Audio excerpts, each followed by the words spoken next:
Nagpapatuloy nga tayo sa susunod na kabanata. Nakikita nga natin dito si Beyond Netero na nagsasalita. Banggit niya pa ay tapos na nga ang kanilang plano. Makikita din natin dito si Illumi na parang may iniisip. Iniisip niya kung ano magiging reaksyon ng kanyang ama at lolo kung makita siya. Si Chrollo naman ay tila kalmado lang ito at parang gusto niya pa ang mangyayari. Dahil din siguro ay ngayon niya lang nakita at napuntahan ang lugar na ito. Si Paristo naman ay may kita nating nakangiti lang ito. Parang nasasabit pa nga ito sa mangyayari pa. Dagdag niya pa ay ito ang mga bagay at pagkakataon na talagang nasasabik siya. Ngunit ano nga ba talaga ang plano nila at kung ano pa ang mga gagawin nila? At ipagpapatuloy na nga nila ang kanilang paglalakbay.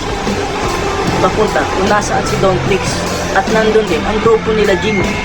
Ano naman kaya ang mangyayari kung magkikita-kita na sila?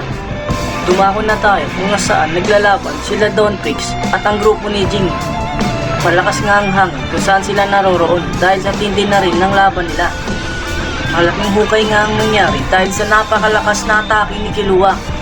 Matatandaan natin na ibinungos lahat ni Killua ang lakas niya para lang matalo si Don Trix. Sa tindi na pag-atake ni Killua, talagang nagulat si Kite sa ginawa niya. May kasama na rin pag-alala dahil matindi nga magiging pinsala ni Killua dito. Si Gon naman ay wala pa ring malay dahil sa tindi nga ng pakikipaglaban niya kay Don Trix. Ibinuhos din talaga ni Gon ang lahat pero hindi pa rin ito sapat. Parang jowa mo, ibinuhos mo lahat, iniwan ka pa rin. Si Killua nga ay halos di na makagalaw dahil nga sa napakalakas nga ng ginamit niya ng pag-atake. Sabi ni Don Trix dito kay Gon, Kite at Killua ay talagang napahanga nila ito. Malayo nga daw ang mararating nila sa paggamit na NEM. Ngunit magiging sayang lang nga daw ito dahil dito pa lang ay tatapusin na silang lahat. Tatapusin na nito. Itong si Killua ay bigla na lang may humawak sa kanong braso niya. Dahil dito ay napatigil nga si Don Trix sa kanyang pag-atake para tapusin si Killua. Eto na nga at nakikita natin na si Sig Soldig pala ito. Sabi nga nito kay Don Trix ay tama na nga daw yan. Dagdag pa ni Sig ay kung gusto daw tapusin ni Don Trix silang lahat ay pwede bang subukan muna daw siya. Kahit alam ni Sig Soldig na napakalakas na itong si Don Trix ay tiwala pa rin siya sa lakas niya. At bigla na nga itong inatake si Don Trix. Sabay suntok na nga ito na napakalakas. Gawa rin ni Sig na patalsikin niya itong si Don Trix. Bigla ngang labas niya itong si Zeno at sabay sabi na kami naman ang atake. Kaya na nga, nakapatong na nga itong si Zeno sa likuran ni Don Trix at sabay napakalakas nga na pag-atake ni Zeno na naging dahilan ng pagkabaon ni Don Trix. At hindi pa nga tapos, si Silva naman ang umatake. Grabe, pag-atake nila kay Don Trix na sunod-sunod. Mas lalo pang napabaon itong si Don Trix dahil sa ginawang sipa ni Silva. Nalipin nga talaga ng tuluyan itong si Don Trix dahil sa kanilang tatlo. Ibang klase din talaga pag kumilos ang mga Soldig family. Ayan na nga sila, ang tatlong veterano ng pamilyang Soldig.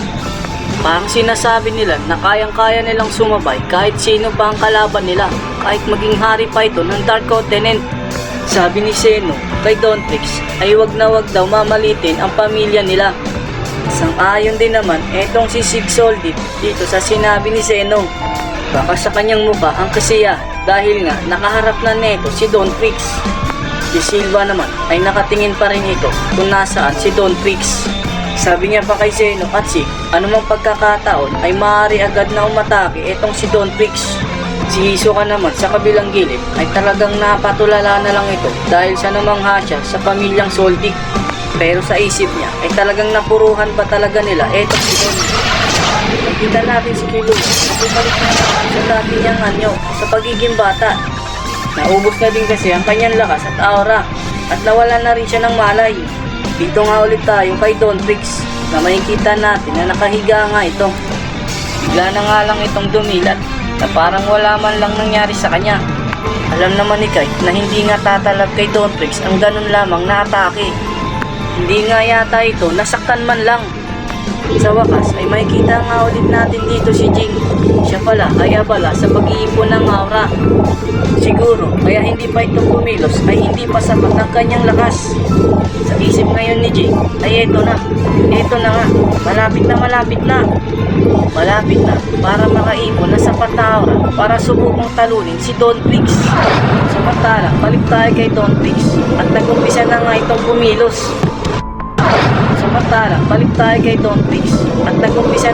kumilos. Palabas na nga na naman ito ng araw, kadailanan tumalsik ang mga malalaking bato. Inaasahan na ito ng 3 membro ng Soldic at tila nakahanda sila sa mangyayaring ito. Paakyat na nga itong si Don Trix mula sa kinababaunan niya. Wala man lang galos na natamo itong si Don Trix sa kabila ng atake ng mga Soldic. Masasabi natin na ibang level ang paggamit niya ng Nen. Nakakyat at nakabalik na nga siya. Dito ay nagpalabas ng aura etong si Don Trix. Dahil sa ginawa ng 3 membro ng Soldic ay mas lalong ginanahan etong si Don Trix na makipaglaban sa kanila. May sinabi naman etong si Silva kay Sen na gawin na nga nila ang lahat. Dahil nga kung lalabanan nila ito ng sabayan ay hindi sila mananalo. Susubukan nila na ibuhos ang lahat sa isang tira lamang. At baka sakaling umubra ito kay Don Trix. Sagot naman ni Zeno ay magandang plano nga yan. Ngunit kailangan labanan ni Silva ng mano-mano etong si Don Trix para matuon sa kanya ang atensyon nito. Habang makikipaglaban si Silva kay Don Trix ay mag-iipon naman si Zeno ng napakalakas na atake. Isang atake na napakalakas na pwede nilang ipangtapos kay Don Trix. Lumalapit na nga itong si Silva kay Don Trix at nag-uumpisa na rin mag-ipon etong si Zeno. Si Don naman ay nakatayo lang at walang ginagawa at tila hinihintay nito ang pag-atake ni Silva. Sa itsura ni Don Trix ay hindi makikitaan ng pagkabahagi sa mangyayari. At bigla lang sumugod etong si Silva at sunod-sunod na pinaulanan ng suntok etong si Don Trix. Ngunit sinasalag nga lang ni Don Trix ng isang kamay ang mga bawat suntok ni Silva. Nagtataka si Silva kung bakit parang napakahina ng mga bawat suntok niya pagdating kay Don Trix. Matatandaan naman natin kung gaano talaga kalakas ng suntok itong si Silva.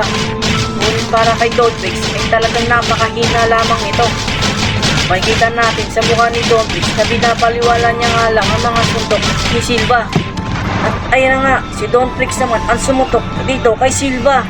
Sa suntok pa lamang ay parang nawala na ng malay etong si Silva. At biglang ipahapon na nga na Silva. Ngayon ay si Silva naman ang bumaon at mas matindi ito kaysa ginawa niya. Bumaon nga itong si Silva at sumiksik pa sa bato na nabasag. Parang kay Don Trix ay napakasimple lang ng pag-atake na yon. Ngunit kay Silva ay matindi ng pinsala para sa kanya. Dito pa lang ay malayo na ang agwat sa kanila pagdating sa pisikal na lakas. Tinignan pa nga nito itong si Silva kung saan ito nakabaon. Ipinapakita niya na kahit sino sa kanilang lahat ay walang makakatalo sa kanya o makakapigil man lang. Si Silva ay bagsak at nakahiga nga ito dito sa pinagkabaonan niya dahil nga sa ginawang atake sa kanya ni Don. At hindi pa nga tapos itong si Don sa pag-atake dito kay Silva at meron pang kasunod. Ano naman kaya ang pulang araw na ito? Parang dahan-dahan niya ngang ibinibigay ito kay Silva. Dahil sa pinsala ni Silva ay halos hindi pa siya makagalaw. Kaya naman wala siyang pagkakataon para iwasan ang atake ni Don. Bigla nga naramdaman ni Silva ang pinsalang nagagawa nang ibinato sa kanya nito ng kapangyarihan. Ang kapangyarihan pala ng pulang aura na ito ay kung nasa loob ka ng pulang aura ay mabubugbog ang buong mong katawan na hindi ka nakakagalaw. Nagpapakita lang ito na hindi lang yan ang kayang gawin ni Don Trix. Marami pang klase ang kanyang mga teknik sa paggamit ng Nen. At patuloy ngang pagsigaw ni Silva dahil nga nabubugbog siya sa loob ng pulang aura na ito. Pero sabi ni Silva ay ayos lang dahil kasama ito sa plano nila. Pagtapos mawala ang teknik na yan ay mas lalong nanghina itong si Silva. Kita naman na masyadong nabugbog talaga si Silva. Ni parang wala na nga itong malay. Hindi mo akalain sa ganung kasimpleng suntok at pag-atake lang ay talagang mawawala na ng malay itong napakalakas na si Silva. Ngunit mapapansin natin dito sa Alapaap na parang may mangyayari at tumahimik nga ang kapaligiran kung saan sila naglalaban. Dito na nga lumabas etong si Zeno ang sabi niya kay Don Flix ay tama na nga. At kami naman, at sinisigurado ko natapos ka na sa ataking ito. Banggit ni Zeno. Banda kay Don Flix naman, habang nakatingin siya kay Silva ay napansin niya na merong kakaiba dito sa taas. Habang nakatingin siya sa taas ay napansin niya na napakalaki nito at papunta ito sa kanya. Ano naman kaya ang gagawin nito ni Don Flix? Paano naman kaya pipigilan ang napakalakas at matinding aura na iniipon para dito? Sabi ni Zeno kay Don Flix ay siya nga ang unang-unang makakatikim ng kapangyarihang ito. Ang ataking ito ay ang Dragon Dive na pinag-ipon-ipon at pinagdikit-dikit para mas maging pulido ito para sa pag-atake. Ano na kaya ang gagawin mo ngayon, Don Flix, para sa napakalakas na atake na ito? Papalapit na nga ang Dragon Dive kung saan sila naroroon. Sabi pa ni Hisoka ay delikado nga ito para sa kanilang lahat. Pero kung ito lang ang magiging paraan para matalo si Don Flix, ay wala na silang magagawa pa. Si Kite naman ay nakatingin na lang at nanonood sa nangyayari. Si God ay wala pa ring malay hanggang ngayon. Ganon din naman si Killua. Kasama na rin si Silva. Si Jing naman ay wala pa ring ginagawang aksyon. Ano ba talaga ang gagawin mong paraan, Jing, para lamang matapos ang labanang ito? Abangan natin ang pagkilos ni Jing sa mga susunod na kabanata. Maraming salamat sa panonood, mga boss. Sa ngayon ay yun lamang, mga boss. Salamat sa panonood. At sana ay mahintay nyo pa ang susunod.